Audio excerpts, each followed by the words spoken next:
seluruh mahasiswa yang sedang belajar juga mengenai sistem informasi akuntansi. Kalian boleh ikut menyimak. Kali ini saya akan menjelaskan mengenai sistem informasi akuntansi, mengenai sistem informasi berbasis komputer, ya. Sistem informasi berbasis komputer itu sebenarnya apa sih, Bu? Nah, sistem informasi berbasis komputer tentunya adalah suatu sistem informasi yang secara otomatisasinya itu menggunakan sistem komputer. Nah, dalam sistem komputer ini kita akan belajar mengenai hardware, terus belajar juga mengenai brandware, terus habis itu prosedur, lalu database itu apa, dan juga software. Nah, sebenarnya kalau misalnya kita belajar mengenai perangkat keras komputer atau hardware, itu dapat diartikan sebagai sebuah bagian fisik komputer, semua bagian dari fisik komputer, dan dibedakan dengan data yang berada di dalamnya atau yang beroperasi di dalamnya, dan dibedakan dengan adanya perangkat lunak atau software yang menyediakan instruksi untuk perangkat keras dalam menyelesaikan tugas-tugasnya. Jadi sebenarnya hardware itu dia tidak bisa bekerja sendiri, guys, kalau nggak ada software. Nah, di sini software itu sebagai suatu perangkat yang apa ya namanya, kayak saraf gitu loh. Kalau saraf di otak kita, otak kita itu namanya hardware-nya tuh.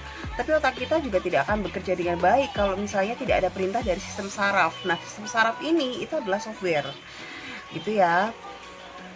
Dalam perangkat keras komputer atau hardware itu ada yang namanya peralatan input, lalu juga ada peralatan memproses, dan peralatan output, dan juga media penyimpanan. Nah, sekarang kita akan beralih kepada brandware. Brandware itu apa sih? Brandware ini pengertian lainnya adalah sumber daya pengoperasian komputer. Nah, biasanya brandware ini digunakan untuk mengoperasikan komputer tentunya. Itu dimanfaatkan dan dikolaborasikan dengan 7 komponen sistem informasi lainnya untuk dapat menghasilkan sebuah sistem informasi yang sesuai harapan. Jadi kalau misalnya brandware itu diartikan sebagai sumber daya yang dimiliki oleh komputer. Kalau misalnya nggak ada brandware pun, komputer juga tidak akan efektif gitu dalam menjalankan kinerjanya dari komputer itu. Lalu ada yang namanya prosedur. Nah, prosedur ini diartikan sebagai setiap rangkaian aktivitas yang dilakukan oleh setiap karyawan secara berulang-ulang. Itu disebut prosedur. Jadi segala suatu aktivitas yang dilakukan secara berulang-ulang, ya. Prosedur itu dapat juga dikatakan sebagai suatu aturan, suatu peraturan.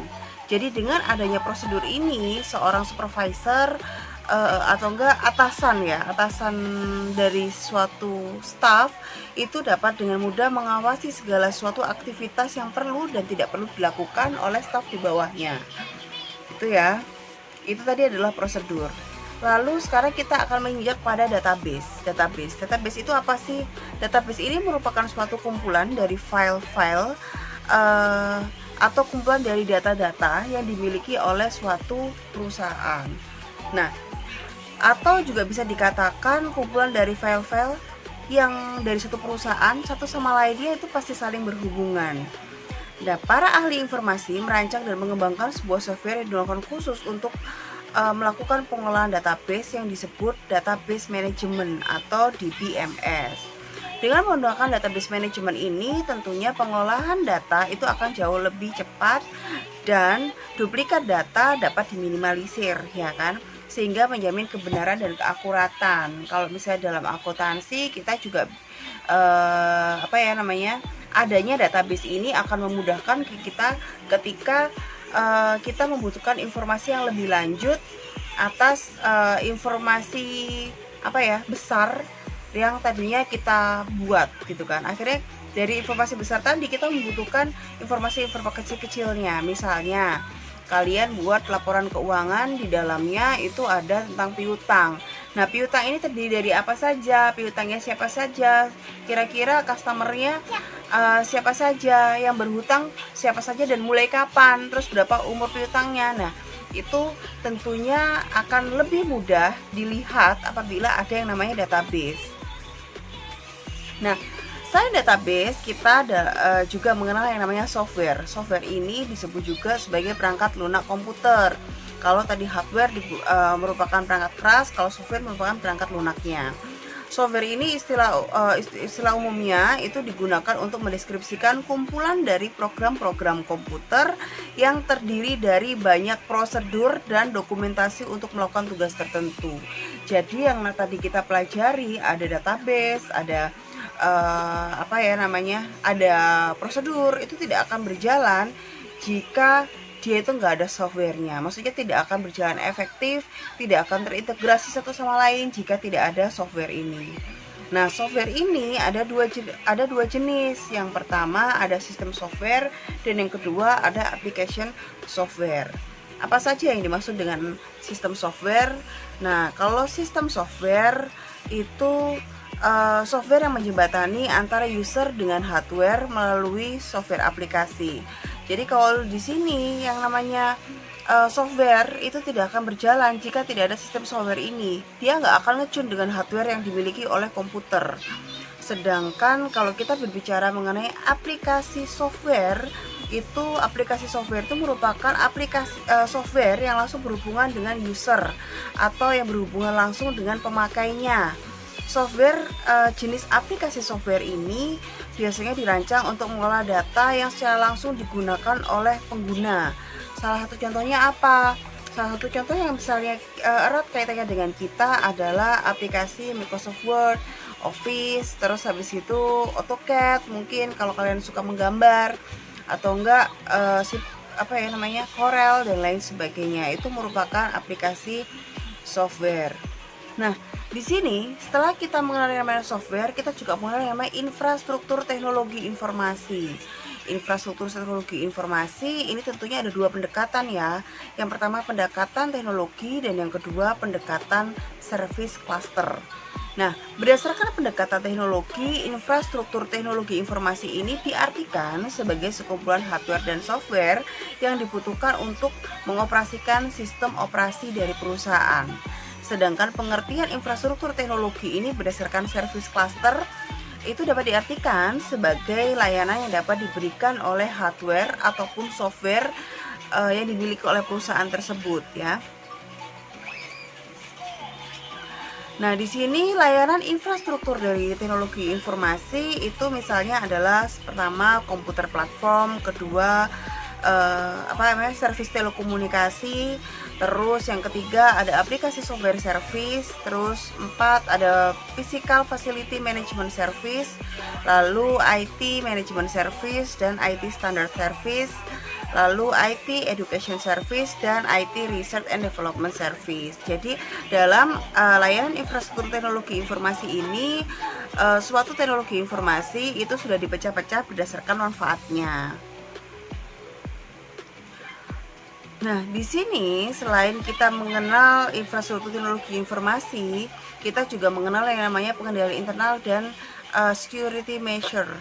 Artinya adalah jadi suatu status dari atau suatu software atau enggak suatu perangkat secara keseluruhan dari suatu perusahaan itu akan bekerja untuk mencapai dan menyediakan jaminan atas keamanan gitu yang beralaskan agar tujuan perusahaan dapat tercapai. Jadi yang namanya suatu sistem dalam suatu perusahaan itu sebenarnya dibangun tujuannya selain untuk efektivitas, efisiensi dan ekonomis, juga tentunya dapat menunjang pengendalian internal pada perusahaan tersebut. Nah, tujuan dari pengendalian internal ini sendiri itu ada 3 ya. Yang pertama, menjamin manajemen perusahaan agar tujuan perusahaan dapat tetap tercapai. 2, menjamin manajemen perusahaan agar laporan keuangan yang dihasilkan perusahaan dapat dipercaya. Yang ketiga, menjamin manajemen perusahaan agar kegiatan perusahaan sejalan dengan hukum dan kegiatan yang berlaku. Jadi sebenarnya sebelum kita membangun suatu sistem pada suatu perusahaan, tentunya memang kita harus melakukan check up dulu. Check up itu bisa dilakukan di internal dan juga eksternal.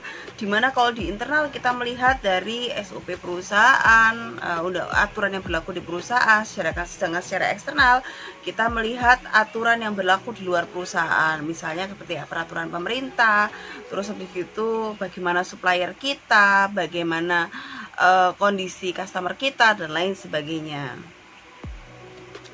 Guys, adapun sasaran dari pengendalian internal itu dapat mendukung operasi perusahaan yang efektif dan efisien.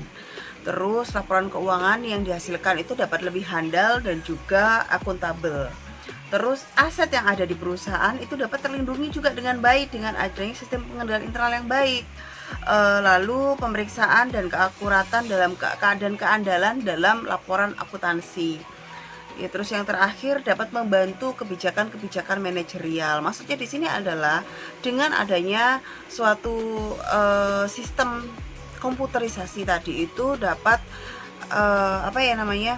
Kalau kan di situ ada laporan aset misalnya kan, dari laporan aset yang ada kita dapat melihat kira-kira aset kita itu berapa, terus habis gitu berapa aset kita yang manfaatnya sudah habis, terus habis gitu membantu mereminder kita jika ternyata suatu aset yang kita miliki itu masih harus diperbaiki gitu kan.